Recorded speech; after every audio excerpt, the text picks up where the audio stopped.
Hello and welcome to your award-winning The Reasons I'm Broke podcast, bringing you the reasons we're broke every single week through news and headlines ranging from comics, movies, TV, video games, and more. I'm Daniel, and today we are going through sector number 456 with the continuation of the co-host rotation as Bobby returns to the co-host seat. Welcome back. Hello. Thank you, Daniel. Thank you, everybody. Brokettes.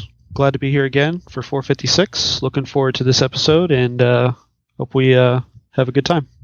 You just heard Bobby on the Patreon exclusive episode, The Collector's Corner, which is about to release publicly in about a week or two.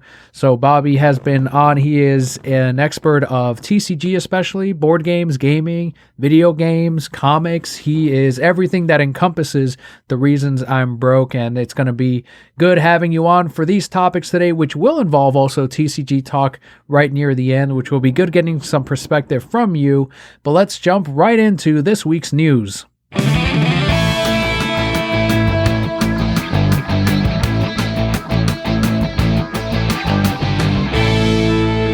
First one here is all about nostalgia, as the CW is bringing back Nickelodeon's Legends of the Hidden Temple, but they are tailoring it for adults. The Stone and Company producers from the original 90s show will be handling this reboot as well. The new Legends of the Hidden Temple will retain a lot of the original challenges, including Olmec, the giant Mayan head. We also have the Moat Crossings, the Steps of Knowledge, the Temple Run. Team names are going to stay the same as well. Purple Parrots, Blue Barracudas, Orange Iguanas, Red Jaguars, Silver Snakes, and the Green Monkeys. It is also going to mainly take place outdoors, which is one of the bigger changes to the show. Instead of having it inside a studio, I'm assuming still in front of a live studio audience, but we will see. Is this one, Bobby, that you kind of kept up with on Nickelodeon in the 90s? Yeah, this is some cool nostalgia. I was excited when I shouldn't say excited, but I thought this was really cool that I saw this announcement. I think I heard it yesterday or the day before. It's neat. I think that's cool. I'm wondering why CW is doing it. I'm sure there's some money exchanging going on there. Maybe because adults typically don't watch Nickelodeon. That's my guess. So they're brokering it out to another company that obviously can put stuff out. They've been extremely successful with all the DC shows on CW. So this should help wrangle more viewership for that network. I do see that there still is no Frog Team, so I'm assuming you're not going to care for it. Yeah, I don't know why. I mean, if they added any team, though, it would probably be a bad thing. Like, everyone would be pissed no matter what. Like, who's this new team? We need only original teams. And yeah, exactly. Yeah, they are missing a Frog Team, though. If they're going to have a Hidden Temple with Mayans in that era and that jungle, Leo just made a cameo. They should have some frogs and iguanas and reptiles and stuff. He heard you talking about the show. He got excited. Yeah, he's like, I don't even know what Legends of the Hidden Temple is. You didn't even exist back then. Say hi, Leo. Hi. Hi, Leo. Where's Mom? I know. It's there too. Yeah? Yeah? Go find Mom. Close the door. Thank you. That's awesome.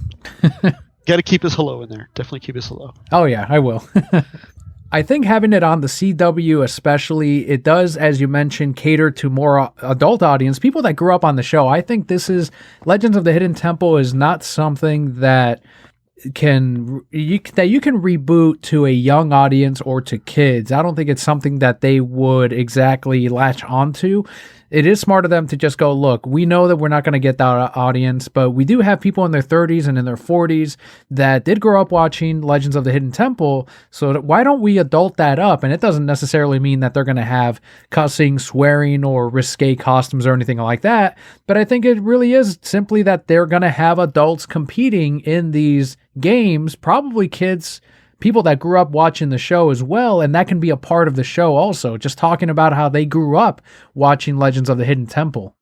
It sounds like a fantastic idea, and I wouldn't be surprised if they're already contacting, or they already have, reached out to individuals that were on the show when they were younger, and trying to bring those teams back to recompete as adults. There's a lot of nostalgia around this show. A lot of people, obviously, our younger audience, maybe not too familiar with it, but when we went to cons back in the day, there was a lot of people that would cosplay as these teams. That's right. Yeah. It is very popular. There's a very large cult following for Legends of the Hidden Temple. So I wouldn't be surprised if this is a giant hit. The other aspect we have to look at is this might actually be a nostalgic twist to form a new American Ninja, because you got to think this is going to contain some of those elements with the puzzles. I mean, with the explosion of the escape rooms we've had over the past couple of years, how popular they are. That's essentially what Legends of the Hidden Temple was. Mm-hmm. So they're going to mix this escape room formula with American Ninja thing. So we're going to see some really good athletes probably participating in these contests with the twist and theme of Hidden Temple. So especially if it's going to be more adult themed, that's what that tells me. It's going to be more elaborate with the puzzles and probably more athletic type, hanging on things and crawling across things. Maybe actually fighting the temple guards, the Mayan guards, when they come out for your silver coin. I mean, they could go that route and do American Gladiators. They can put it's athlete as a requirement. You never know. You might bust through a wall and you got to fight Gina Carano or somebody. Who knows? The Silver Monkey Challenge was the one that people always had such trouble with, the puzzle. And even as a kid, I was like, no, you got to have the arms on the front. But they weren't seeing it from our perspective. So I'm assuming that's why they had such trouble on it. Were there any one of those obstacles or games that you were like, I can do that shit? Why are they having so much trouble? All of them. Every single one. You're like, I'm an expert at these. As it could, which one could we not do? Right? Because we wanted to be on the show. Oh, that's true. Yeah. I don't know if you ever had the chance to do this, but I was able to go watch some of that when it was at Universal, when they had the Nickelodeon studios. So, that's awesome. I always saw that at the end, filmed in front of a live audience at Orlando, Universal Studios in Orlando, Florida. And I was living in Illinois at the time. But okay. So locally, you could just go to the parks and start watching these things. Yeah. The studios, Nickelodeon Studios was pretty big. It was decent. It was where the current Blue Man Group stadium is. That's where it was. So that obviously that's gone, but that was cool. You got a tour of the back lot in the studio, and when you ran through, depending on when you went through, it's just different sets they had set up, and you could see different shows that they were filming. So like sometimes when I passed through there, they were the most common one I saw was Hey Dude was always filming, Double Dare, and Hidden Temple sometimes, and then there was one other show that they were always filming. I just can't remember the name of it. So it was a cool experience. It's gone. Unfortunately, it's not there anymore, but it was cool.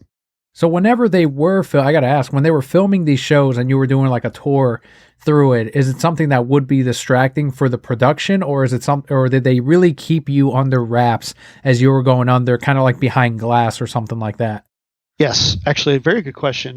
You were way up in the rafters of the soundstage. And you were walking on it was built properly, obviously. It was a hallway, part of the structure building, and it had glass sides on both sides, like a tunnel. Mm-hmm. And you can look out left and right to see, because it was just giant warehouses, but they're called, they're sound stages for production. And they would just move set pieces in and film different projects. Well, depending on when you went in and what they were doing, you would just look down in different directions, and then your tour guide would just, tell you like, oh, and here's a live shoot of this show, and here's the production stage for this, they're filming later tonight, things like that. Just depends on when you went in and what their schedule was. But I was able to go through there a few times when they were actually filming things, so you would see the studio audience down there and you would see them down there, but it wouldn't be distracting because you're like way up in the air in the rafters. That's where that hallway was. You're just looking down. That's amazing, man. That's really cool. And I wish that they would still do some filming here or at Disney. I know in Hollywood Studios, they used to do some shows out there in the back lot. Yep. And I think it's just a matter of tax laws and filming being a lot cheaper in other countries sometimes, in other parts of the nation, like up in Georgia. So hopefully one day we can bring some of that back to Florida. Yeah. Back in the day, like it was that. And then, like you said, MGM, which was now Hollywood, but MGM Studios used to do a lot of filming, yes. And then Universal, just in general, would do a lot of filming. Like when you entered, because I used to have an annual pass there back in the day, when you entered the park, they'd have a sign that said in hot production today, and it would list what's being filmed. and they would have like different movies or shows or different things that were being filmed in different areas of the park that they would shut down a street for, like especially over those city streets that they have, or in one of their sound stages. So that was pretty cool. Nice. Well, hopefully one day we will get back to that. We do have a good amount of comic book news this week in case you missed the different Pride Month variants that are coming out for DC and Marvel. Image Comics and Skybound are taking this a step further in June, which they will release 9 variant covers by LGBTQ plus creators, and the proceeds are going to go to the Transgender Law Center. The covers will be exclusive to comic shops. Covers will be showcased on previewsworld.com and skybound.com as artists actually finish them, depending on how quickly or slowly some of these artists are at making their covers. I don't believe DC or Marvel is donating a portion of those proceeds to the variant covers to any kind of organization. The last I saw, as far as them connected to a donation of that sort, would be with the Funko Pops, the Pride Month ones, in which they're doing ones for the Disney characters, for Deadpool, and then they recently just did the DC lineup of Pride Month Funko Pops. But the Skybound ones being for towards a charity, it sounds like, I think is going to help Skybound and Image move a few of these covers. Yeah, it's pretty cool. I think this is a very good idea. I just hope that it is advertised properly. It'd be nice to see a very strong social media campaign to get the word out, especially with the amount of people that are attached to social media these days. A local comic book shop can only do so much as far as advertising. Maybe stores could help internally, like within their sub base, like drop notes in boxes or include it in their newsletters. Make sure that at least the viewers of those and visitors of those stores know about it, and then maybe set up, not necessarily display. You don't want to do that because that brings attention to something that should always be brought attention to, so it could have the adverse effect. But just making general awareness known that, like, hey, we support this and this is for a good cause, and let's not ignore this. Yeah, it is one of those things that if, especially in our area, we have a lot of Disney cast members and Universal cast members that shop at the store, and a large number of them are in the LGBTQ plus community. Anytime we had the Funko Pops that were for Pride Month, or we had some kind of event like the Orlando Pulse shooting book that went towards helping the victims, the locals really came out for those books and to support that cause. So if this does get, and I don't know how other comic shops or other areas are as far as the that kind of representation, but here it's definitely something that is very prevalent. It is something that they do come out and support and buy and push. So at least for the Central Florida shops, it is a must for all the covers, DC, Marvel, and Independent. I do think that the way that the big two, AT&T and Disney, handle their covers, and again, I don't think any proceeds are going to any organizations, but as far as the designs of these covers, they did incorporate the rainbow pattern on the cover in some form. So for DC, they would have it across Harley and Poison Ivy's eyes or their face. So you would see it as a part of the artwork. For the Wonder Woman one, it was literally the entire background. And for Superman, he's holding the pride flag and he's sitting, I think, on top of the Daily Planet.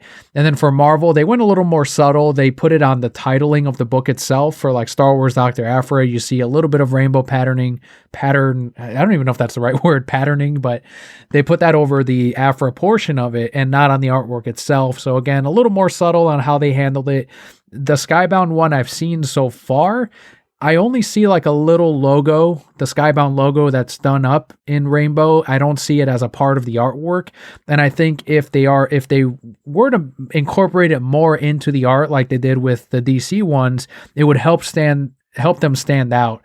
I have people that buy those old Thor books, the Silver Age ones, because they will have like rainbow, I think it's called Rainbow Road or whatever that connects. Yeah. And just because it has Rainbow Road, they're like, oh, this has, even though it's not specifically representing Pride, it's like one of the few covers that I can get that has that symbol that I take as, a Pride symbol or whatever. And I've had people tell me that, and I'm like, okay, cool, and I help them find that cover if we have it or not. So I think it is kind of more important for Skybound than Image to really make them more colorful and really pop out. But that's just me. And I guess it's really up to the Pride variant creator on if they wanted to go all out on it. And so far, it doesn't look like they are. I think only changing your logo, and Skybound's logo is very small. It's just that circle with the rocket. I wouldn't even call that subtle. I'd call that a cop-out, honestly, but that's my opinion. That, to me, tells me that their artists don't embrace the decision that was made to make those covers. That's kind of what that means. But that's my opinion, and I don't know. I think including incorporating it into a cover with meaning is important, and hopefully those covers that did do that do well. Like if Superman's holding the flag, like that's a big deal. If you're just putting a rainbow on in between words or overlay on words, I think it's okay, great, but I think they should do more. If the message should be clear, and it shouldn't be super subtle. Like if you're going to go all out, go all out. I guess that's what I'm trying to say. The Thor thing you're talking about, that's a lot of people call it Rainbow Road, but it's the Bifrost Bridge is what it is. But yeah, I've heard that before too, that people are looking for that just because it symbolizes what they want it to, and it's the only time you've seen that really, unless something had a rainbow in it, you know what I mean? So I think this is a great idea, but I'm going to go back to my original statement of it needs to be advertised properly. It's not going to have the traction it needs to have if it's not advertised. So if Marvel's going to be involved, their main account on Twitter, for instance, they tweet out stuff like freaking crazy. There's a huge following. So all they have to do is just go ham on that. They like, currently they're talking about the Hailfire Club and all that stuff. And recently the wedding between the two LGBTQ+. Well, if that's the case, like, let's go talk about this cover, and if there's benefits, like you said, right now there isn't, but regardless, let's embrace that. Everybody wants to put out these statements of how everybody's treated fairly, and we're going to embrace this and put people in proper places to do their things that they need to, all that political stuff. Well, let's finish that statement by, okay, here's a promotion, let's get behind it. Let's really show everybody, let's make a cover that we usually don't do and make it unique in that factor, and everybody gets to enjoy it. And hopefully every June it is an opportunity for them to make this an event for that community, so that they can, once again, they are very active in coming out supporting these kinds of events and products. So as long as they keep supporting and buying these pops and covers, then I think they'll keep doing these every year. The last thing I will say about these covers is I did hear someone they are someone that regularly buys comics at the store. They had a problem with these variant covers, and one thing I just pointed out to this person was that the variants they're not going to be the main covers for the book. If you don't want these variants, they're optional. They're not something that every cover of Marvel and DC are going to be Pride Month, whether or not you want it. And that's what I had to explain to this person. Like, no, as long as you don't order these, you're not going to get it. You're going to get your regular main cover, and it's going to continue. So literally, it doesn't affect you if you don't want them. And that's something that I wanted to make clear to anyone that is, I guess, has an issue with them changing the main covers to whatever the theme is for that month. That's not going to happen with the June ones, and it doesn't happen with any of them every month. The variants are simply, whenever they theme them, they're always the B or the C or the D covers. They are no longer, I know they've done it in the past, but currently the way the market is, the A covers do not theme according to whatever that month's thing is. Yeah. I guess that was going to be the next question, is like, are they going to be like 1 in 10s or 1 in 25s? But if they're just alternate covers, then there should be enough out there to where they're not, because you don't want that problem either where they're hard to get, because then it shows like, oh, we only care so much, so we're only going to put out so much of these. Yeah. But if you make it accessible, and yeah, there's going to be some buyers that don't want, like you encountered, that don't want those, which is fine, whatever. Luckily, this was thought through, and it's not the main cover. It's an alternate. So that satisfies hopefully everybody. There are going to be people that are going to say, well, that's you're scapegoating. Why don't you just make it all? Why can't it all be that? But it's fine. We get it. Gotta have options. Gotta have options. And something that DC Comics is improving on is the reverting of the digital and print first that we did see over the last, I think, ever since we opened back up post-COVID. We got to this area where DC was changing to serve the digital market above the physical one.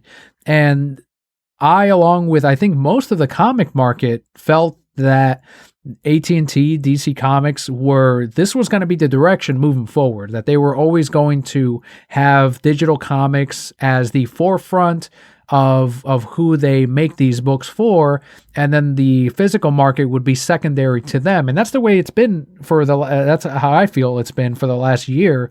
But it looks like they're going back on that, which really surprised me. And it's speculated that it's because it's to avoid the disruption of storytelling on every title, because digital and print readers were reading the same book but at different points of the story. So that causes a discourse online where people are like, okay, well, I'm reading, for example, this one is not a digital first, but it was originally solicited as one, Justice League: The Last Ride.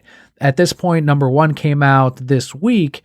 The digital one would have been on chapter 7 or 8. So very off on readership. And I don't think that the digital readership and the physical comic readers are in the same realms anyway. So it's not a huge change. But to me, it is a positive, because this tells me that they are seeing the value in physical books and in the brick and mortar shops, and that the the digital sales on Comixology or on the DC app, on DC Infinity, are not as lucrative as they initially thought. Yeah, that's to me, this pretty much says, oh crap, we're losing money. Let's change it back. I don't think they care who's getting stories first and what's out of order. I don't think they monitor that. I think this all comes down to money. They dove in on the digital, and it clearly didn't work. So now they're going back to print, which is hilarious because they've been abandoning print. So again, as an outsider, what the hell is DC doing? We don't know. Yeah. And another huge change that they are implementing, which I think is a positive, according to Bleeding Cool, the DC Connect catalog will be returning as a print edition due to sales drop-offs after it went digital only about 6 months back. And this is going to begin with September's DC Connect number 14. This is another huge plus, because I had to try to kind of, I don't even know if it's reteach is the right word, but to make that digital catalog as accessible as possible for my subscribers at the shop.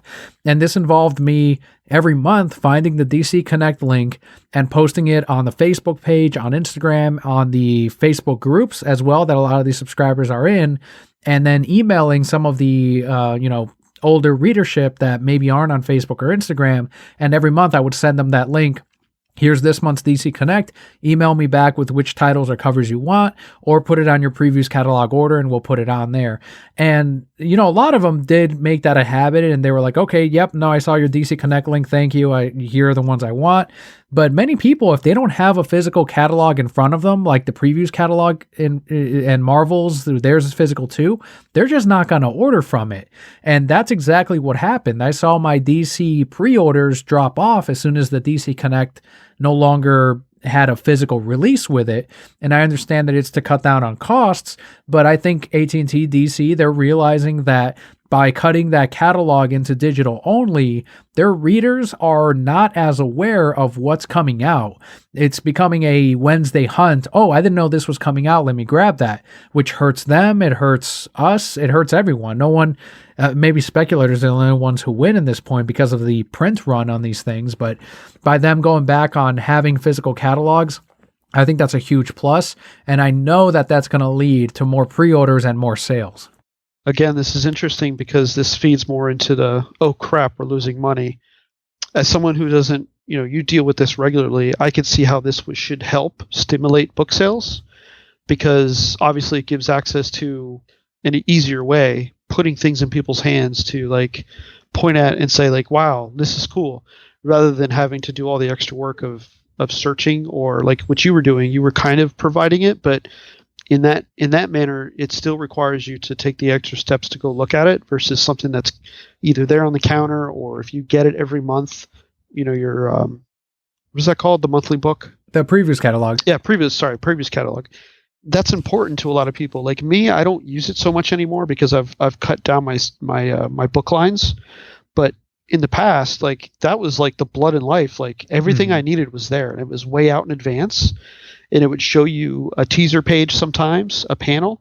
Sometimes it would show you all the variant covers, so you can start lining those up. All right, I want to put down for cover A2, the 1 in 25, this. I want to get this special Scotty Young variant. Oh, we're doing a release variant. I want to sign up for that party variant, make sure I'm on the list for that. Well, without that, you have to hope that you see it on the internet somewhere, or some announcement, or maybe you hear about it the week of, but by then it's too late because you've already ordered what you needed for your store and it's already been taken up. Things like that. So I think this is cool. I think this is good. It'll benefit stores. I think it'll benefit avid comic book collectors or buyers, readers. Will it work? We'll see. They tried to go all digital and it failed. So bringing it back, I'm sure they're trying to see if the numbers will bounce back up. It failed huge too, because I remember seeing a lot of my Wednesday Warriors, they would pull it up on their phone and they're like, I hate this. I hate that it's digital and I can't. I'm like, I know. And they're having to try to swipe on the thing, and the website itself kind of sucks that they used for DC Connect. It's not intuitive. It's not friendly for digital, which is kind of funny. But to them, they don't care. They're happy to, they don't need to sell pre-orders on the digital market because they just release it. They don't run out of copies. They just, you just pay for it. You download it unlimited number of times to the readership. So they're not concerned with that. I was honestly surprised they were even doing a DC Connect. I thought that was going to be the next thing that they canceled. But it turns out that it is an important catalog, and that the physical market is a much bigger chunk of the pie than they initially thought. And I think that this experiment and that was the rumor, that they were trying to justify to the higher ups at AT&T, hey, look at how low sales are for the print market. Why don't we just cut our printing and just go fully digital? And that this was a way for them to justify to them. But instead, it's had this opposite effect of, they do care about the print market, and this is something that they've been telling us, and retailers don't believe it, right? Because they're just saying, to us, we're cynics. We're going, yeah, you're going, keep ordering from us, please, and they can pull the plug at any moment. But it turns out that they are instead providing these tools again. They're seeing that Marvel's not backing up. They're seeing Image Comics and all these other publishers are still there to release print comics. Marvel, while DC was cutting down on their series and lines, Marvel kept going. They're still doing the variants. They're still coming out with miniseries. They're doing these obnoxious tie-ins, and Heroes Reborn is a huge one of, here's 18 one-shots, and each one has a variant, and then here's the Heroes Reborn main series. Stuff that I don't like, but guess what? Marvel is still doing this as if COVID never happened. So again, that's telling AT&T there is a market here, and Disney's going to take advantage of it. Image Comics, Boom Studios, IDW, Dark Horse, they're not going anywhere. So if they're still playing, why are you quitting? And I think that's the message that they got from this. Yeah, and Marvel, to be fair, they've been doing this forever. They just oversaturate and just bleed everything dry with all these offshoots and variant covers. But like Alien, for example, there's 28 different covers for Alien or something like that. Number one, yeah. Insane. And to be fair, a lot of those covers look really cool. There's some really good covers for those. There's probably a lot of people that buy all of them too. It's a very interesting, I don't know, dichotomy. Is that a good word? Like, there's so much going on, and I don't know why it always comes back to DC. It's like they either ignore everything, they're arrogant, or they want to stick to what they want to do and not try to bend to anyone else. I don't know what it is. I think we all don't know, but it's strange to see this back and forth. What is this? The second time they've gone back and forth between digital and physical with all that stuff, the codes. The books. Oh yeah, the digital codes. I don't think they're in the books anymore. And yeah, that's one thing that they backed out on. And Marvel did the same thing, but whatever. They do ridiculous things anyways, but it just makes you wonder. It's like, do they actually care? Because we always question that, or do they just not know? But we know they know. They're not They can't be dumb. I think it's just their approach, because they don't want to be the same. If I were to think, like, they just don't want to be the same, and they want to try their own thing because they're obviously a different company. It's a competitor. That's what you need to do. I do think it's strange, though, this constant pivoting. And yes, you have to pivot and adapt to changes. We all get that. And that's probably what they were trying to do with the digital thing. Marvel's been good with their digital as well. I don't know what their numbers are, but it still thrives. They still promote it. DC obviously still has theirs. So it makes you wonder what the actual problem is. One thing that I've been seeing on the front lines of this is because DC cut their line in half, used to be over 50 titles, and now it's a little over 25, I think. And a lot of them are miniseries, so they cut down on the ongoings by a lot, and they're instead doing like these 8 to 12 issue miniseries, and they'll put on like Tom King. He's about to wrap up Rorschach, and he's about to start the Supergirl World of Tomorrow. So they do these short runs now, which the effect of this has been interesting for me, because I'm seeing the effect of, okay, they cut their line in half. Are readers going to then go, okay, so I'm not picking up as many DC books, so let me go try out this indie book or this Marvel book? The DC readers are still sticking with DC, which is interesting. I expected them to kind of start shifting more towards the independent market, but they're trying out books that they normally would not read, with featuring characters that they normally would not pick up.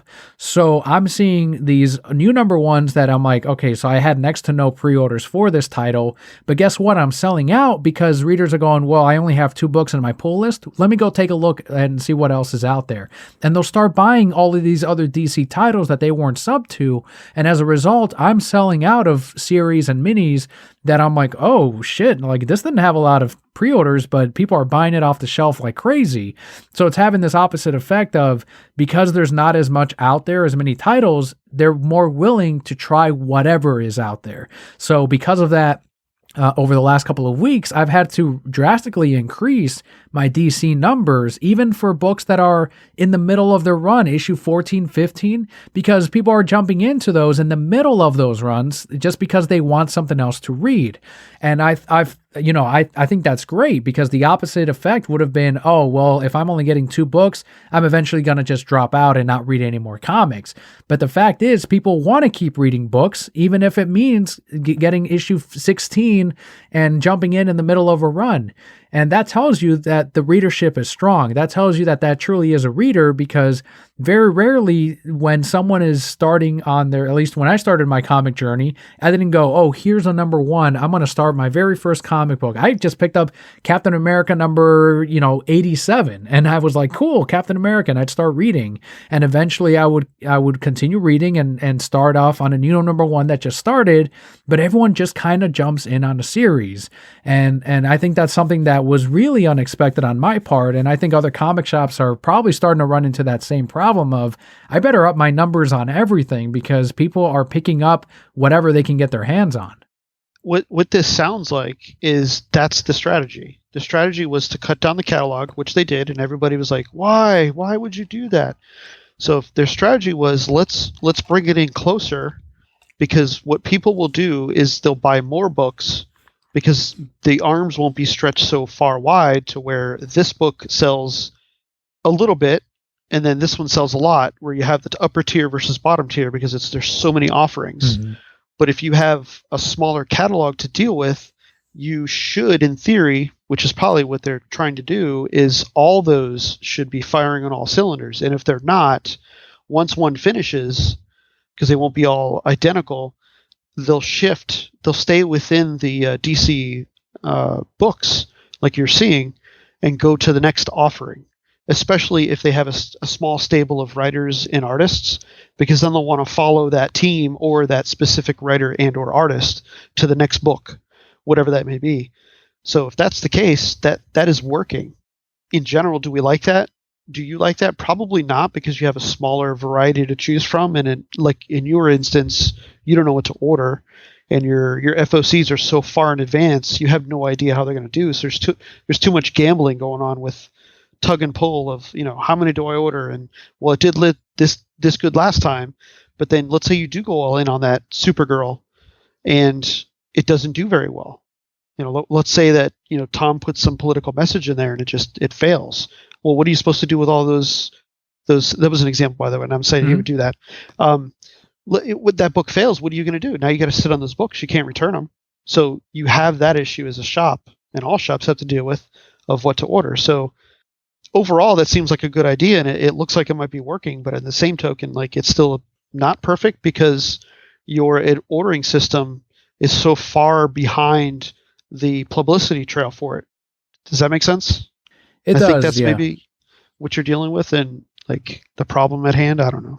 It is, and one of the issues still is reordering is not really possible, at least with our account, because reorders on shipping alone would eat up the costs of the profit that we would be making from these comics. So it's not one of those things where we can go, oh, we sold out of Rorschach #1, let me order another 20 copies, because shipping is so obnoxious through Lunar that it doesn't make any sense to reorder at all. Sometimes it's at a loss. I've seen some comic shops that are like, no, I'm never reordering because I'm literally losing money if I do reorder. So initial orders, the day one orders that come in is it for DC, at least in our store. We can't get in more of that same title through Lunar. It is like, okay, well, we ordered 50 copies of Rorschach #1. That's all we're going to see unless they do a second printing, because then we'll order it with our regular Wednesday books that are going to shipping anyway. So we might as well bundle it in with those shipping costs. So that's another factor to DC books that I think one of the things that the company president, he compared it to Marvel Comics in the early 2000s when the Ultimates was going on. The shipping runs were so low that whatever books came in on Wednesday were it. There were no reorders. And he says it's a similar situation right now with DC of these books are going to be more scarce in 10, 20 years. You're not going to see these books in comic shops because, unless people actually sell them to stores, because there is no reordering process anymore. It's not like, Boom or IDW where I can right now on this weekend's orders, I can go, oh, well, okay, so Department of Truth #8 is still in print. Okay, well, let me order in 10 more copies. It's not the case with any of the DC books. And that is, it's a good thing for the collector's market, but it's also a thing where the readership really has to be on top of all of these titles months ahead of time. Same with comic shops. And it's also a big responsibility for stores to make sure that they're promoting these titles, even if you feel like, I don't know if Supergirl's going to do too well. It doesn't matter. Make sure to post multiple times so that you're getting the maximum number of pre-orders to people that actually want this book to help me gauge the number that I need to order for that Wednesday day one release. And so far, I've been really under on those orders, but hopefully, it really is a case of I need to just almost not quite double, but we're getting there of like whatever the number that I think I need to start maybe doubling that number to kind of meet that demand of readers that are looking for that next book. So even if you didn't have shipping charges, let's forget that wasn't an issue. Let's say it was free. If you tried to reorder a book, so let's say what came out, Robin was last week, right? Mm-hmm. Okay, so let's say Robin came out.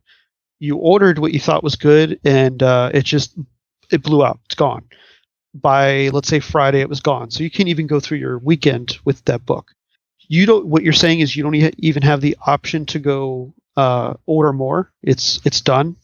Well, I have the option, but the shipping cost, that's the problem. If they were free, great. But okay, so the shipping cost is ridiculous. So if the shipping charge was not an issue, let's just say it was resolved in whatever manner, you would be able to go in and reorder. Because I thought maybe you were saying that they don't allow reorders at all. It's a one print and done. As long as it's still in print through Lunar, shops could theoretically go in and reorder these titles, but no shop is doing it because the shipping charge is ridiculous. And what's the turnaround time? So let's say in theory you did it on a Friday or a Thursday, or do you have to wait weeks to get it? Or if I had to guess based on what other shops are saying, it's within 2 weeks. Okay. Yeah, that's pretty damaging because then you're almost at issue 2 and the storm has slowed down for possibly that issue. That's interesting. I had one more question about that. The books that's not going to sound right. Okay, never mind. I know, for all the listeners, just make sure that you always request ahead of time what book you want. That's the important part for a comic store. Especially when it comes to DC, because again, these are not really obtainable after it releases. Another huge problem that major big box stores are running into, and this is where I know you're going to have a better perspective on things, a better handle, even though I do sell some TCG product that's nowhere near the volume that you handle. Due to ongoing theft and for the protection of its stores and employees, Target and Walmart will be ceasing trading card sales effective June and now respectively. And this is not every single Target, this is not every single Walmart, but it's becoming a trend with these big box stores. This does affect Pokemon, Yu-Gi-Oh!, Magic the Gathering, Digimon, and sports cards. I did reach out to Twitter and ask you for your thoughts, and Kage023, Julian from Lazy Gaming Guys, tweeted, quote, "I wish my store did this. My manager who deals with trading cards at my store is sick of dealing with the scalpers pestering them." End quote. Your thoughts on Target and Walmart starting to take this approach? It's interesting. I didn't think that they would cease so fast, but given the protection, the safety issues, like that's getting out of hand very quickly. It's putting a strain on the employees. You got to remember, a lot of these companies are still operating with less employees. Target specifically has taken a lot of their front-end employees and they've shifted to pulling orders for drive-up and in-store pickup and delivery services. So that's why if any of you listening have gone to a Target recently, and you notice usually only there's one, maybe two cashiers, and then they're pumping everybody else through the self-checkouts.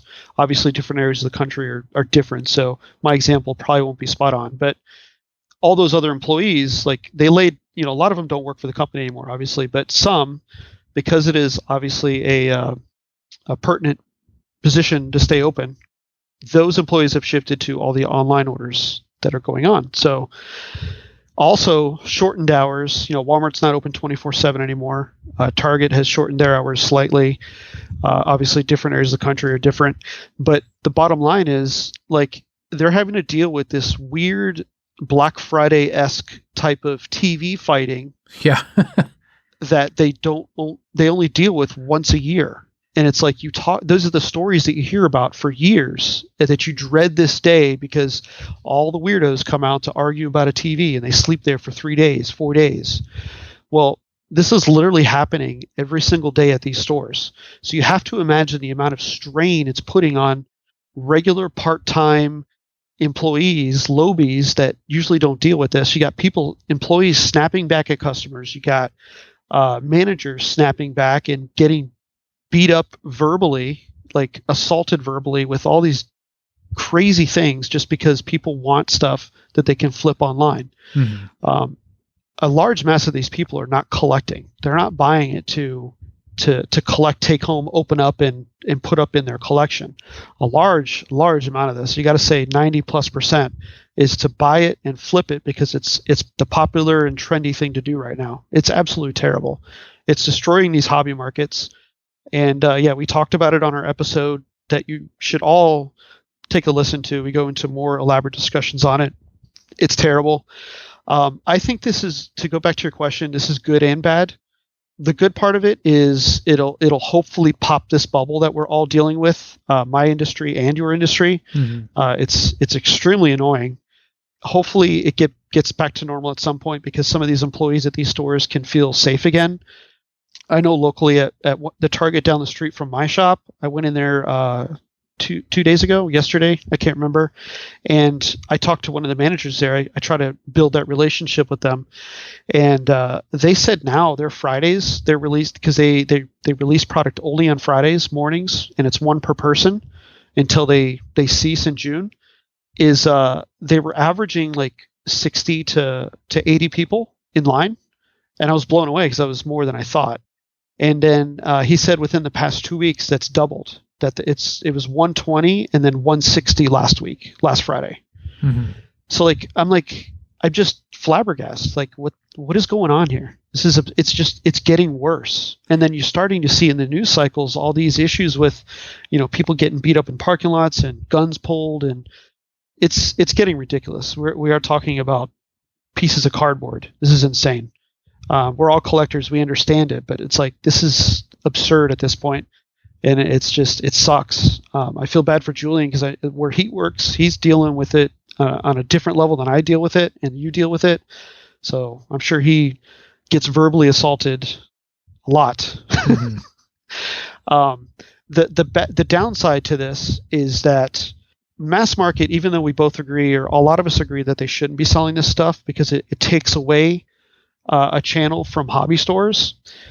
The bad part about it is it does cast a wide net, and that's why these companies do it. It casts that net into these stores because it gives access to this product to people that normally would never, ever walk into our doors to ask, inquire, or learn about this product because they found a pack at their local grocery store, and that led them to us. It also just, for the love of the games that we like or collectibles that we like, it spreads that love. It spreads that knowledge. So that too. And the same goes with comics. That's the reason why some comics are put back in grocery stores now or big box stores, because it does cast that net. We don't like it. It does suck that they make specifics or like exclusives.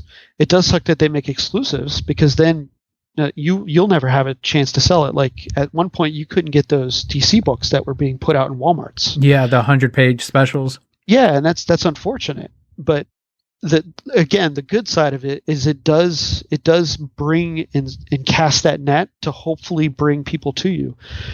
I don't know what those numbers are, but I do know that it works and it does happen.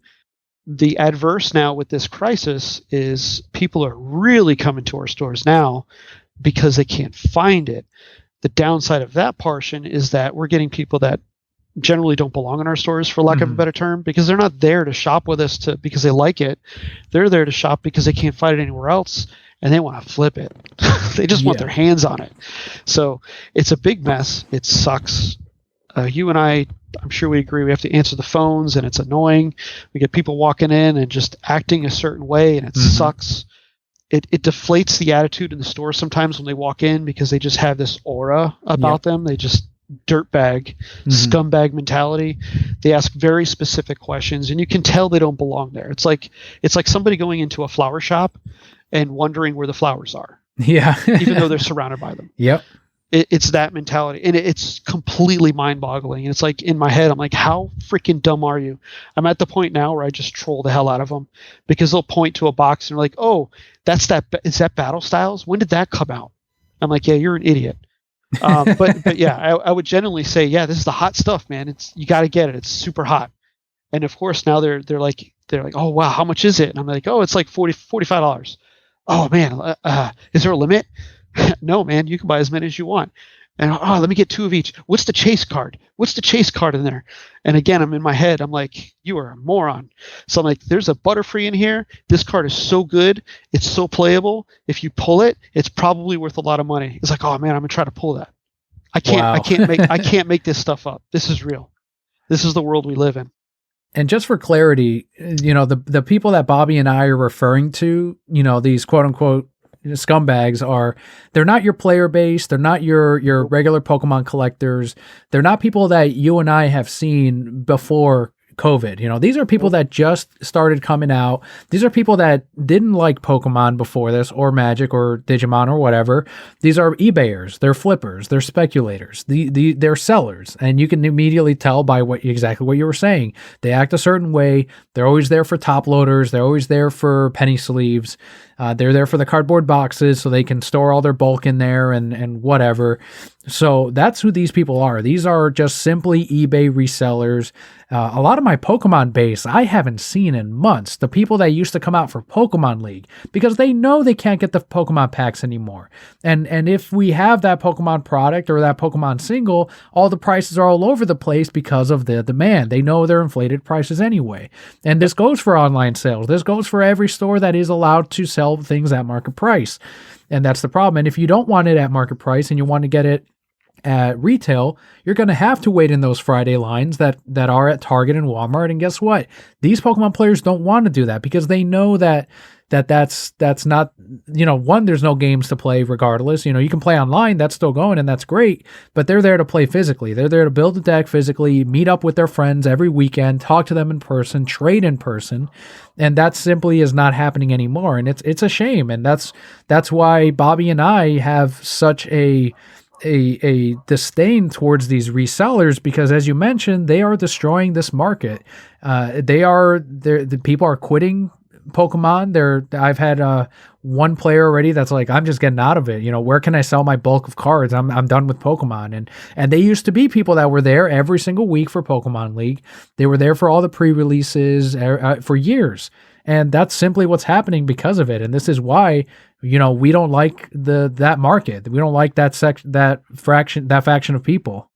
And it doesn't help that you have personalities and celebrities gang piling on this and making it worse. Obviously the Paul brothers, we're not going to go into it, but they started the problem with, I don't know if they started it, but they definitely increased the problem with the Pokemon cards. And then you have a bunch of other personalities messing around with sports cards. Like Steve Aoki has moved off of Pokemon. Now he's doing sports cards, the Prism breaks. So it doesn't end, and it's not going to end. It's so ridiculous. And then what was it, last week? Post Malone decided to mess around with some Magic cards. So we're now all waiting to see what's going to happen with Magic the Gathering, because that has been the running joke through the past months, is like, oh, you go to Target, everything's gone except for Magic the Gathering, which is, if you don't know any better, you think it's a funny joke, but Magic sells very well. It's just there's so much of it out there. That's why you never notice a difference. That's the problem with that. I can speak to that as a store that hosts Magic and runs Magic and sells Magic. That stuff sells so fast, it's not even funny. The problem, or I shouldn't say problem, the good part about it is there's so much of it because it's such a large game and it's been around so much longer. So it has that footing. Are they experiencing problems? Oh, hell yeah. There's a bunch of problems. There's products that are missing. We do run out from time to time. There's been some rough launches. There's been some delays. But now that Post Malone has messed around with it, there's been some spikes. So now we're watching to see if maybe the Target wall goes completely empty, because now everybody's speculating on Magic cards. There are some very expensive Magic cards in the current set that released recently in Strixhaven. So Scott from Lazy Gaming Guys pulled some nice cards. I'm sure if you join our Discord, he has shared some of those cards. There's some beautiful Japanese alternate art cards in there that he shared with us. So things like that. Digimon's got some new sets releasing in another month. Yeah, in June. So that's been a really hot ticket item, because the first time it released was during the pandemic in November as a pre-release, and then again in February. So it hasn't had a proper launch. So that has been suffering all this time with extremely high prices. Last thing I want to say about this before we move on to the last news story here is the question of, and this popped up on our Discord too, of if Target and Walmart are seeing these lines, these instant sellouts every Friday, why are they refusing to carry this product? The question has come up, and you addressed it very well in Discord, but I want to hear you, reiterate that here on the podcast, is if they're selling out of this, why isn't the profit of selling out of all of that product, why isn't that profit greater than the theft or the problems they run into with the extra crowds and extra footing or extra foot traffic? Right. And on the surface, that's a very good question that anybody would see that, because you would think of it and it's like, wow, why would you turn away all this money? You have to look at what it affects. So they have security concerns. They have to protect their employees. You have irresponsible individuals that are coming to these stores and causing problems outside of what you normally experience. We are still in a COVID environment, unfortunately, so things are different. Employees are less. You've got just regular part-time employees dealing with masses of people after one specific product. You can't train for that.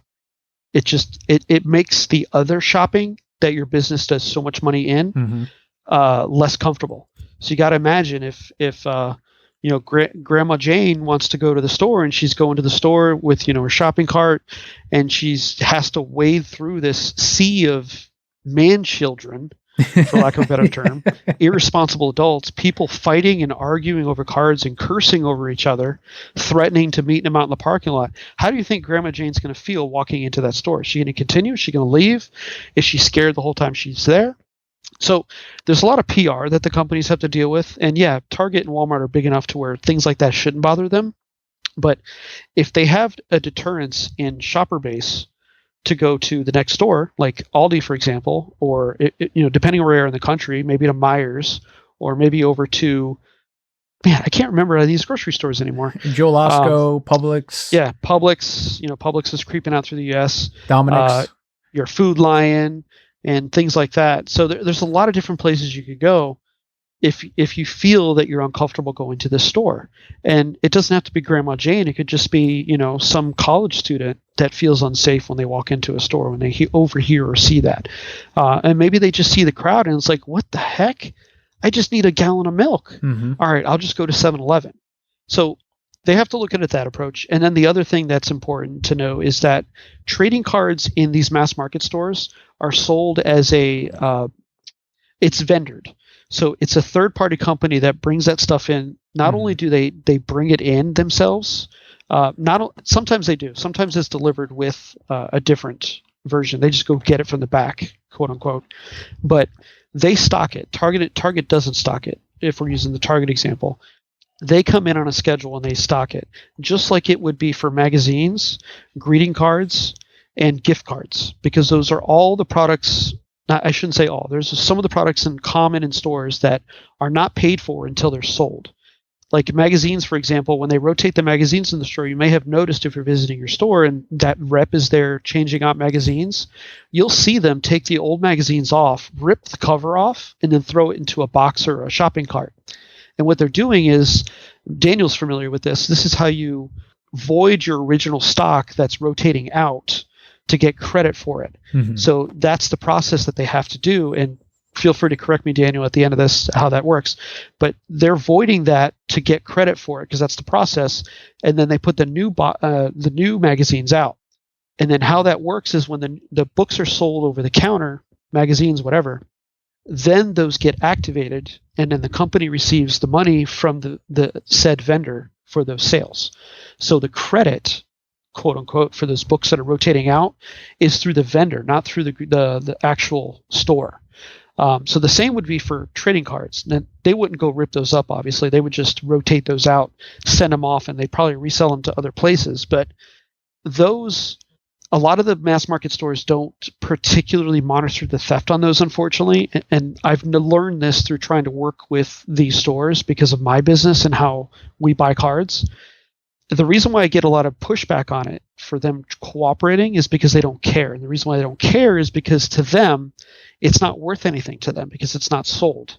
Yes, it is a crime to steal, and that's where they can prosecute you, especially given the value. So they can prosecute you and you can get felony charges, which they do on occasion if it's habitual.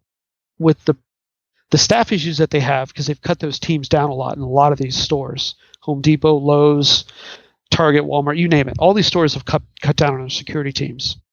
So because of that, they're worried about the bigger fish. They're worried about people that are stealing stuff all throughout the store that they buy and sell, that hits their bottom line immediately.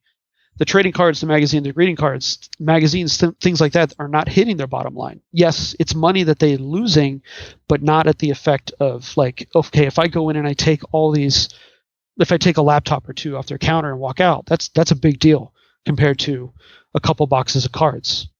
Without further dissecting that's how that works. So that's why they could care less, because one, it rids their theft problem that they've had to chase and sometimes come unfruitful with when they want to focus on the rest of the store. Two, the image, and then deal in the safety, dealing with these people on these Fridays or weekends or whenever they do it, or daily, for instance. It's just not worth it. Like, you and I deal with it on a certain level. Imagine what they're dealing with. Right. The amount of people that are just, because their phones ring a lot anyways for random stuff. Do you carry milk? Do you have Yeah. bread in stock? You think all the things they carry. Oh, I'm looking for this specific Lego toy. Can you please go check to see if you have it on your shelf? Things like that. Our nature of business is much smaller, so we just get attacked with the question of, do you have this Pokemon? Do you have this, or do you sell sports cards? Well, they're getting it on a higher level because that's been the outlet all this time, and it's MSRP, so it's cheaper. So they know to go there because they're not paying the inflated price, because they pay the cheap price and then immediately take a picture and put it on eBay and flip it and sell it for more. Or they're busting it open to hopefully get their quote unquote chase card and then sell that, or send it off to PSA and see it in 2 years and sell it for $11 million, right? But I hope that answers the question. That's kind of why they don't care about it. There's a lot more to it than that, but I could talk about it forever. But that's the bottom line, is that it's generally not worth anything to them. And because of that, why should they care? Because there's too much negative attached to this right now when it comes to image, safety, and their employees, and their general well-being. Like, how do you think Julian feels every day going home after dealing with that every day? That's not his specialty. He has to manage employees in a store with all these other issues, and he's probably dealing with this every day, nonstop, where he works, because he works in the front end. That's got to be incredibly annoying. So that's my answer. No, that's a great answer. And with all of those factors, that I hope that kind of makes it crystal clear that they're really not turning down a shit ton of money. Because when you look at it, splitting it with the vendors, the theft that goes on, and then all of the extra staffing that they have to put in there for this product that they don't make as big a profit on as they do the rest of the things in their store, the loss of business that they're getting from, as you mentioned, I've had older customers this one old lady came in a few weeks back and she said, I saw this line at Target and I had to ask them what that was for, and it was for Pokemon. And I'm like, this is great. That does happen every single Friday, and they are seeing that. So overall, it's for the health of the business to look, if we're really not making that much money, and in fact it's costing us a little bit more in staffing and then other product that they may or may not be taking along with that Pokemon stuff, then let's just not carry it anymore. And I think that is honestly the correct move, especially once all of the behind the scenes stuff of extra vendors and the extra issues that they're running into that they're frankly not really prepared for. So I appreciate that answer, Bobby. Thank you very much for giving us that insight. Yeah, of course. And as you see, the lines keep growing. So there's a reason why they're doing it, because it's catching on and it's just growing in size. So who knows where it stops is the bottom line. Yeah, the problem is not getting any better. So far, the frenzy is getting a little bit worse each month. Last thing we're going to have here on the Reasons I'm Broke episode is the Venom Let There Be Carnage trailer. You gonna stop protecting me? I am happy to eat, Mrs. Chen. No, you cannot eat, Mrs. Chen. What? Nothing? The theatrical release on this one is September 24th of this year. Another feedback tweet from Julian at Kage023 who said, quote, looks interesting, Carnage looks dope as hell, end quote.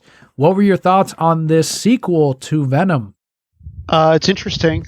I think to me, it looks forced comedy with the entrance of that trailer with the arms doing all sorts of crazy things. I get what they're trying to show there. It's the comic book aspect of his arms or the tentacles doing crazy things. Obviously, he's embraced the symbiote and they have a relationship. So that's cool that they're showing that now. They're not fighting with each other. I don't know. We'll see. Trailers are always deceiving. Carnage we saw very little of, and he looks pretty cool. Looks like they might have pulled that off. We'll see. It looks pretty comic accurate to what we're used to, but they did merge it really well with the Venom design in the film. So if you notice, it really does look like he spawned off of Venom as he should. Just like if they're going for the same origin as they did in the comics, he should look a little bit like the Venom symbiote as well. And it sounds like we're getting Shriek in this trailer from the Andy Serkis breakdown that he did. He's going to be directing this film. And I wouldn't be shocked if maybe we saw a couple more symbiotes out of this, but it is kind of neat that they're putting Shriek on this one, which I don't think they've used in a while. And I'm not reading any Marvel comics, but I don't recall seeing Shriek on any Venom covers lately. But on this one, yeah, you mentioned the comedy, and it did seem a little bit forced, like they were trying to really lighten up the Venom movie, but honestly, there was quite a bit of comedy in the first one too, and it wasn't on the level of, what you'd get on Thor Ragnarok or something like that, so I wasn't too concerned with it, and especially with the subject matter of Carnage, who is a mass murderer, and I think we're getting a PG-13 out of this. Someone was saying online that we haven't actually gotten any rating confirmed, but I'm thinking it's going to be PG-13. But with someone like Carnage, I kind of want an R-rated, maybe direct-to-video extended cut of this, where maybe they add in the blood or gore that may come with Carnage killing some people in the film. But I think to make it more marketable, especially if the first one was already PG-13, you go with a PG-13 rating on a Venom Carnage film. Somehow, it looks like they're going to be pulling that portion of it off. To be seen. We'll see what happens, but the way they're displaying that trailer is they're obviously really displaying the psychotic nature of, I'm forgetting the alter ego now. Cletus Cassidy. Cletus Cassidy. That's good. They're going to focus on that, but that can get dark really fast. So if he's going to fixate on Eddie Brock so much, then yeah, that could easily result in an R rating. So do they match it with the previous? I don't know. Do they keep it? It's Sony, so they can kind of do what they want. We already know that Marvel's not against R ratings now anymore anyways. So I think it'll be fine either way. But if they do a PG-13 and it's not up to what we want as fans or the hardcore fan base wants, then that's where all the complaints come in. Like, oh my God, it should have been R, or if it's R, it's not enough. Like, that's what we deal with these days, where it's like you can't please everybody, so be careful what you ask for.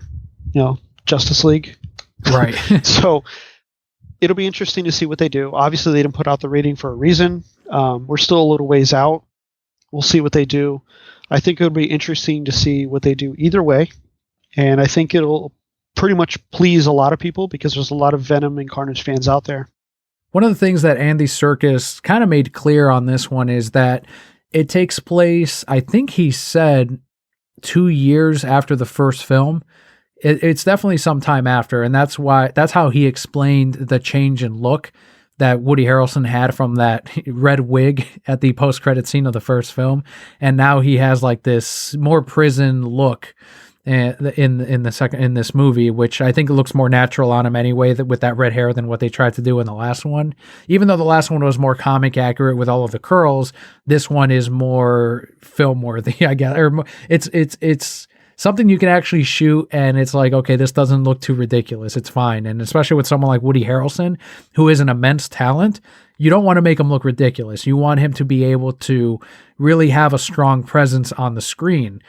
And with strong actors like Tom Hardy and Woody Harrelson as the main characters of the film, that's huge. Like, this has incredible potential to outdo the first film and to really be one of the better Sonyverse films, if not one of the best Marvel movies out there.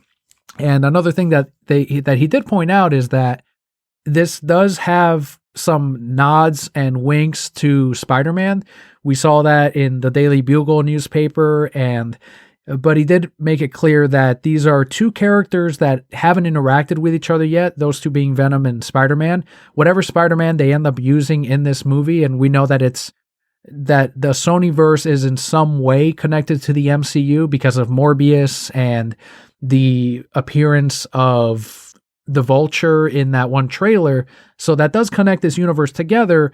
But now that they're diving into the multiverse, both companies are, DC and Marvel, anything is possible with these companies intermixing. It's just a matter of agreements. What portion does Sony want? What portion does Disney want? How much money is each one taking?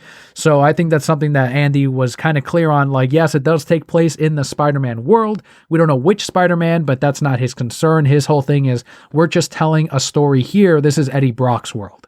Don't forget, we have that third Spider-Man film that's rumored to have the web with the multiverse. So Madam I'm Web, just was it? no, Mark Webb, but I'm referring to the web of spiders, like just the different universe of spiders. Okay. So but Mark Webb did the Amazing Spider-Man movies. I'm speculating, but there's a huge possibility that this movie could tie into the third film with one of those multiverse Spider-Men. Not necessarily, I should say that, Spider-Person, because they don't have to use Holland. Holland is just the 616 character.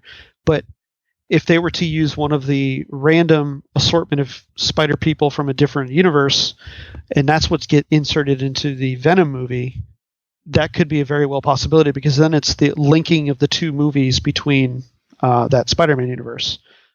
Or it could be Tom Holland, and that's the big surprise. I think it would go better if they chose another Spider-Man or Spider-Person, Spider-Gwen, or whoever. Gwenom, that'd be a good choice for that film because it fits into the category. And that could tie in between both movies, because if they can bridge the link between the two, I mean, that's money for both ends. They both share those property. Well, Sony owns the rights, but obviously we know the money goes to both hands. So I don't see why they wouldn't do that. The director downplaying it is a good thing, because you don't want to tip your hand too early. I mean, we're lucky that we saw what Carnage looks like. Remember when we saw Spider-Man 3 back in the day? Like, it was all about Venom, Venom, Venom, Venom, and then all we saw was his like face at first, and then the second teaser was him stretching out by the bell in the church tower. So that's what builds that anticipation. That we never saw what he looked like until you watch the movie.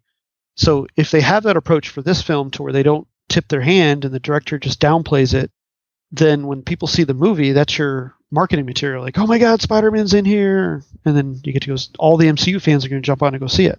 Right? That's how that works. So who knows? But that's what I think. I think they're going to bridge a Spider-Man or Spider-Person within that universe. Who knows what it is? And if it's who we've all thought it was going to be because of speculation, then it's Tom Holland. But I don't think it'll be Tom Holland. I think it's going to be a different one.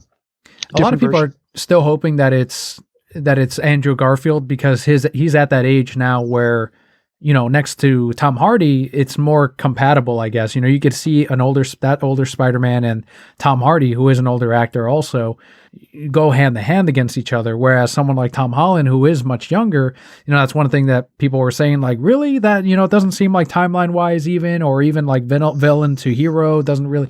So I think it'd be kind of neat to have that wink of, oh, here's Andrew Garfield and the Venom exists in that universe. But as you mentioned, anything is possible at this point, especially if they're going to be exploring into the Spider-Verse with that third MCU movie. Right. That's what I was trying to say. Spider-Verse. I kept saying web. Spider-Verse. Yeah, I didn't know if web was like a Spider-Man. Again, I'm not a Spider-Man reader, so I didn't know if that was like a thing. Like, oh, the cosmic web? All right. Yeah, I'm referring to Madam Web, because Madam Web has she can feel and know about all the spiders going on in all the universes at once. That's what I was getting at. So sorry about that. Vague. Gotcha. But here's the big spec. We're going to break the game right now. Tobey Maguire is going to be the Spider-Man. And he's going to be the Spider-Man because he has had the symbiote, and they're going to reference that, and that's where there's going to be a fight between the two of them, because Venom's going to be pissed. So you think it's the same Venom from the third film? Yes, that'll be the link. Gotcha. Yeah, I mean, well, the one thing that would change it is, the one question I have is, we saw the origin of Venom in that first movie, and then we saw it again already in the third film. So there's two different origins here that we're looking at. So it can't be the same symbiote. It's comics. They'll make it up. They'll fall into a time hole and wish something. I don't know. Who knows? We'll see. Yeah. I just think that would bridge a gap, and you would include fans from across the long span, and fanboys unite, and nobody really talks about Tobey Maguire anymore, and just for him to come back just for that part, like that'd be cool. That'd be neat. I think we'd all appreciate, as long as it's done well, we'd all appreciate that. That'd be cool. Good to see on screen, especially since Venom wasn't done right the first time. So I'm excited for this one. It comes out again in September. I'll be there on opening weekend to watch it. And I famously said on this podcast too, that I would not be interested in a Venom movie. And then like a week or two later, they announced Tom Hardy as the lead. And I'm like, shit, I'm interested in this fucking Venom movie. Those motherfuckers got me. God, you. Also, notice the trailer says specifically only in theaters, so they are Yes. avoiding the digital market trend. Right, that's huge right there. That is a big thing where it's a pledge to theaters of, maybe they're going, okay, we're on the other side of this thing. More and more places are opening and lockdowns are kind of lifting a little by little. So by September, people will be in theaters and we can feel like we can. And the thing is, there's enough time between now and September where they can still delay the thing. If there's another shutdown or another spike in cases, that could still happen. So I think there's enough time between now and then where they can go, yeah, it's only in theaters. Sure, we're only releasing it in theaters. And that helps the people like AMC and everyone else that was worried about it, keeps them happy. And it, again, makes a pledge of we are still there for cinema. Yeah, that's the good thing. We still have time. I know your theater over there is open, but the theaters over near me are still closed. So Really? things are different in different areas around the country. So things should get better. And as they do, then this won't be an issue. Or, like you said, they just delay it further. We'll get it at some point. Look at Black Widow. It's been 2 years? We still have that movie. Morbius just got another delay. Yep, I saw that. And then I think it's the Marvel movie with the cosmic, because I don't care for it. I never read any of those books. But The Eternals? Eternals has the only in theaters tag on it too. So that certainly won't be going to Disney Plus or HBO Max. I think even HBO Max already said that they're going back to the theatrical model in 2022, that this was just like an oddity. It was a year-long pledge. And I think they've seen that, especially in the overseas markets, like in the Asian territories, the theatrical market is strong and it's back.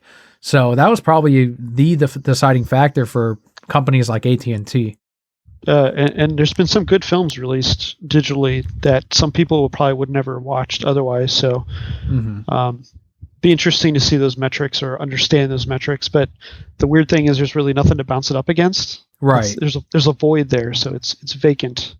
The digital market, streaming numbers, and how it benefits these companies is something that you and I were talking about off before we were recording. And I think it's something that we'll probably revisit, as you mentioned, either in a future recording when the rotation comes back around, or maybe we'll do another Patreon special where we just speculate and discuss the streaming market, the little bit that we know, and that'll give us time to kind of research how, the little bit that Netflix, HBO, and all of these companies give us, because they really don't give us much information, but we can kind of more or less figure out how successful these things really are for them when they go with streaming as opposed to theatrical. But let us know if you want to hear this, that topic on a future episode, and hear what these numbers might or might not mean on the larger scale when you compare it to theatrical runs. Let us know on Twitter, Discord, Facebook, Instagram, wherever it is that you follow the show. Or you can also send us a voicemail, and that's through speakpipe.com/thereasonsimBroke. For 90 seconds or less, you can ask your question, leave your feedback, and more importantly, you can be heard right here on the podcast. So Bobby, it's been awesome going through TCG, discussing the Venom trailer, going through how DC is going back on a lot of their digital initiatives. I want to thank you again for being a part of the rotation of co-hosts. And if you can let the Brokehead core member on the other side know where they can find you to continue the discussion. Of course. Thanks for having me. It's always fun to discuss my hobbies and the things that we all love. So, listeners, thank you for tuning in. Appreciate you listening to me vomit about hobbies. This has been fun, so I hope to be back some other time and discuss more. Obviously, if any of you have questions or want to discuss a certain issue, you can reach me on Discord. I'm always lurking on Discord. You can ping me there, ask questions. If you're not a member of a Discord, please join. I promise you won't have to scroll through useless ads to buy things that you don't have interest in. You can just scroll through and you can turn your notifications off and just drop in there when you have a question. That's the good thing about Discord. So it's a good place for us to talk with each other, share our we have a collector channel in there. We drop in our finds, because we all are broke for different reasons for our collectibles. So if we find a book or a card or a collectible or a toy, or we're digging through a drawer and we found something, or whatever. We ordered something online or found it in a store. We'll post it in there. It's cool. Spread the word, and we have fun there. There's some other channels where we just shoot the shit, have fun, and talk with each other because we're located all over the place, so we can't just hang out naturally. You can also find me on Twitter. I don't use Twitter that much, but I'm there. You can tag me. I'll respond if you tag me, especially if you have a question. And that's Q with a Q, the letter Q, BANSLIM. So that's Cuban Slim on Twitter. And those are the two that you'll reach me at. I have accounts otherwise, but I don't use them.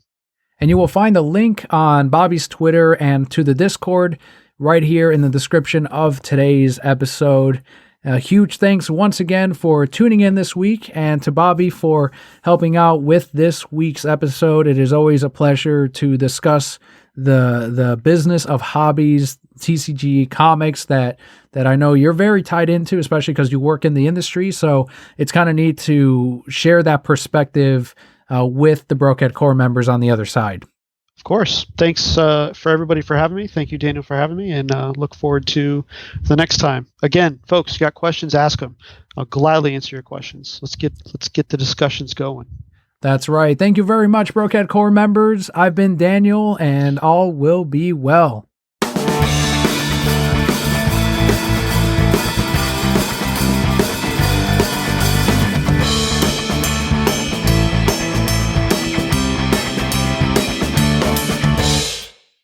You saw the first Venom movie, right? Yes, I did. Will we see the return of She-Venom, Sexy Venom, the one that made out with, like Eddie Brock made out with the symbiote in that first film? And yes, it was with his girlfriend or whatever, but it was like, holy shit, they really made She-Venom they put her on the big screen. I remember her in the 90s, and it was kind of like a joke character because she wasn't written well. It didn't last long in the books, but there she was on the big screen making out with fucking Tom Hardy. Is she going to come back in the sequel? I think she's back because they never resolved where that went. Right. She still has it. Is it dormant? Did it run away? I'm pretty sure that still might be a thing, just nothing super important. And that's one thing that they even modeled it like the comics where they're like, oh, right, well, if Venom is going to be on Tom Hardy, well, he's, a big hulking symbiote monster. But if he's going to be on a woman, giant tits, and she's going to be, and it's like, holy shit, like even the fucking movie version is accurate to the male only dominated like Venom market in the mid 90s. Yeah, they gotta share it to everybody.